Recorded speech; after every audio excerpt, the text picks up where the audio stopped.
Yeah, I do make his job harder. I do agree with that. I think that's true. He's a very straight shooter. We have a great attorney general, and he's working very hard.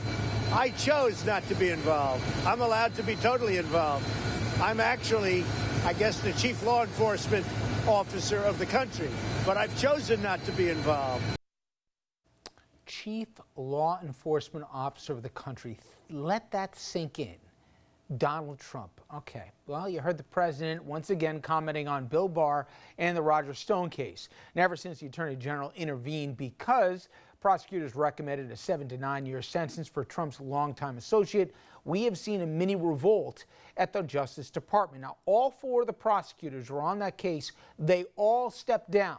Now, federal judges, they're banding together to voice their frustration. USA Today reporting that more than 1,000 sitting people on the federal bench have called for an emergency meeting to discuss what they are calling a deepening crisis at the DOJ. Now, the Stone case, it was the last straw for these judges. The meeting is expected to be taking place tomorrow afternoon. Plus, more than 2,000 former Justice Department officials, they are calling for Barr to step down. I should mention, this is not some partisan thing. This is a bipartisan group representing multiple administrations, Republicans and Democrats, and I want to read a portion of their open letter. And again, more than 2,000 of these former federal prosecutors put their name to this. Quote, "A person should not be given special treatment in a criminal prosecution because they are a close political ally of the president. Governments that use the enormous power of law enforcement to punish their enemies and reward their allies are not constitutional republics. They are autocracies."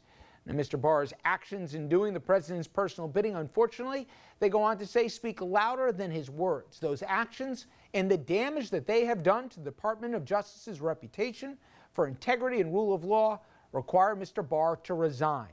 But because we have little expectation he will do so, it falls to the department's career officials to take appropriate action to uphold their oaths of office and defend nonpartisan, apolitical justice.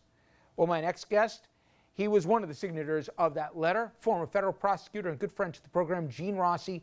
He joins us now. And Gene, I want to talk about that letter, but to you, the significance of not just the number of people spanning, as I said, multiple administrations, Republicans, Democrats, but now more than 1,000 people who sit behind the bench of active members of the judiciary, judges many, that they're calling an emergency meeting. In some ways, do you think that's even more significant than the letter you signed on to?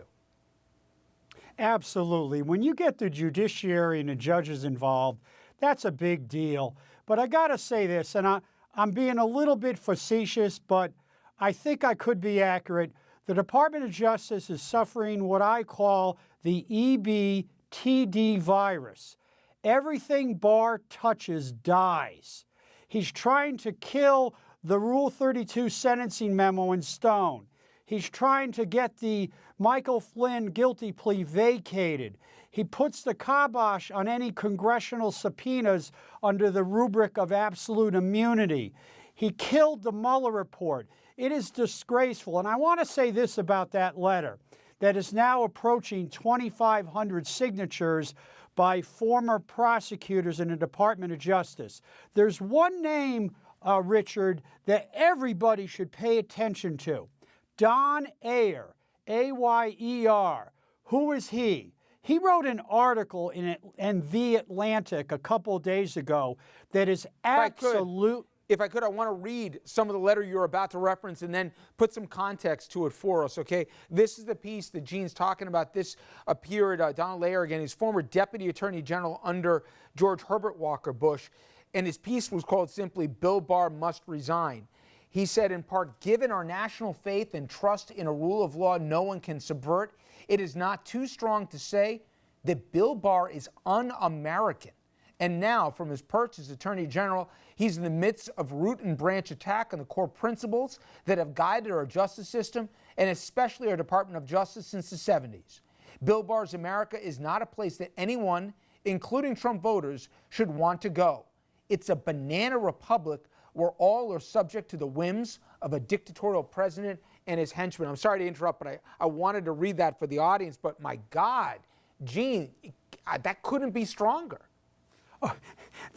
And I don't mind being interrupted because Don Ayer is an American hero to me, and I want to add more flavor to what you just quoted and said.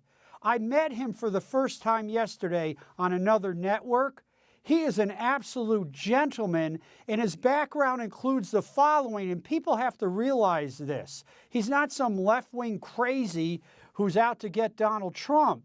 He was a law clerk to the same judge for whom Bill Barr was a law clerk. He was an assistant U.S. attorney in San Francisco, U.S. attorney in Sacramento, was a double Reagan appointee, and then he was deputy attorney general under George Herbert Walker Bush and supervised Barr and has known him for 40 years. And I asked him, wow, that's pretty strong language. He said, you know what? I meant every word, every comma, every period. Bill Barr is un-American. Those are his words, not mine, although I do agree with his logic and his reasoning. I'm still at a loss, and I want to play the clip. We all saw this. This is Bill Barr. He sat down with Pierre Thomas at ABC, and he made it a point about the president's tweets and how it was making it so difficult. Let's just remind our audience their exchange. To have public statements and tweets made about the department, about our people in the department, our men and women here, about cases pending in the department, and about judges before whom we have cases, make it impossible for me to do my job.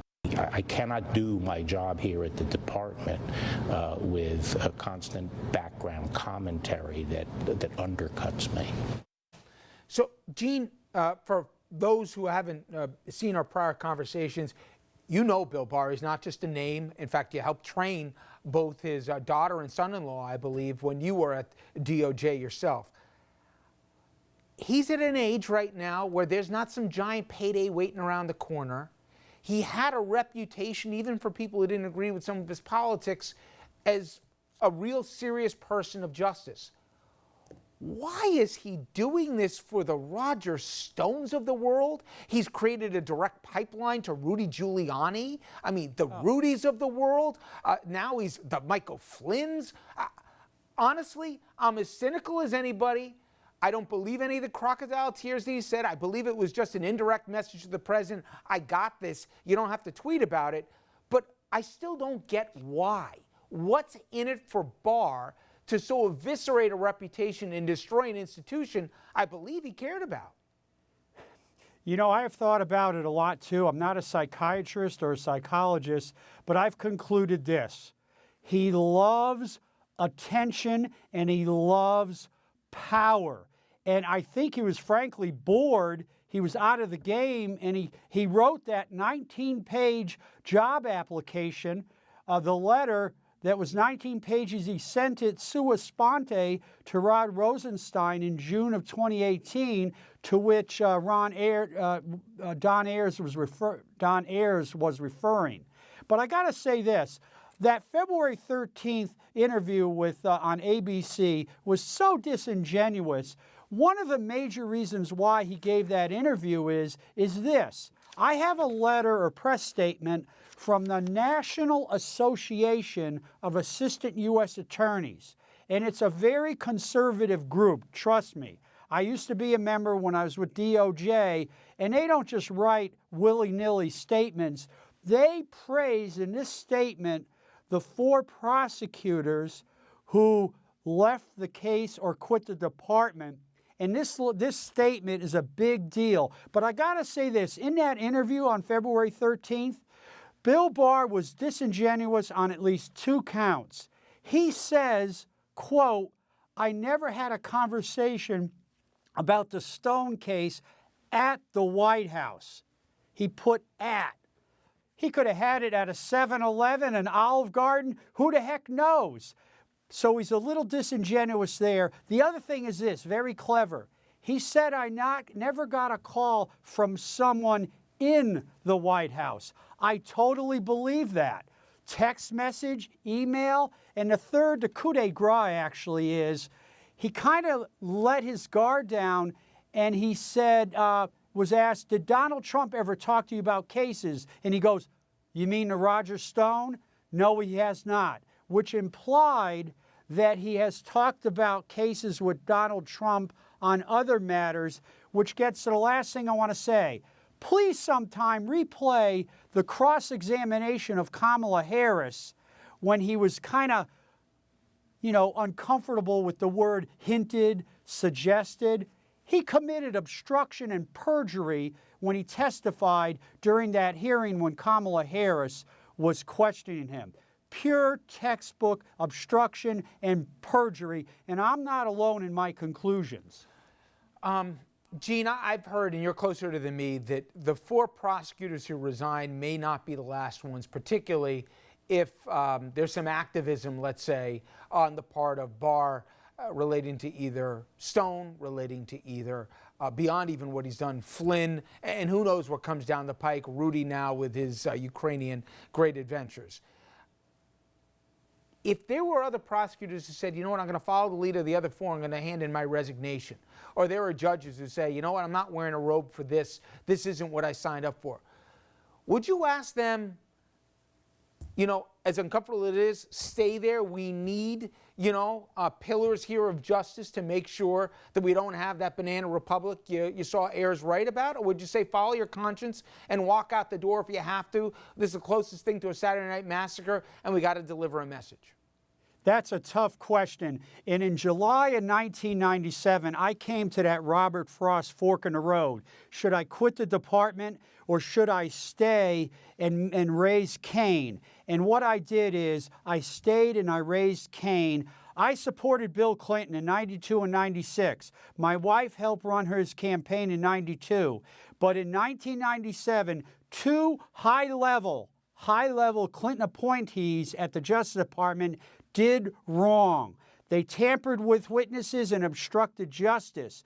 I almost quit the department over that. It was a criminal tax case.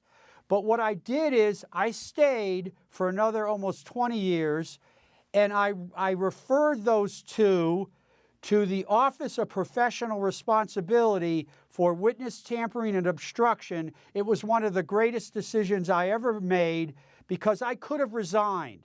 And I came very close, but I referred them to OPR, and I got to tell you this, I took holy HE double hockey sticks for doing that, but I don't regret one moment, and I hope that some of the career prosecutors can do what I did and stay and make sure that my beloved Justice Department does not become part of any banana republic, because it is the greatest agency the U.S. Department, the U.S. government can ever have. I'm very proud of that. Please stay and fight.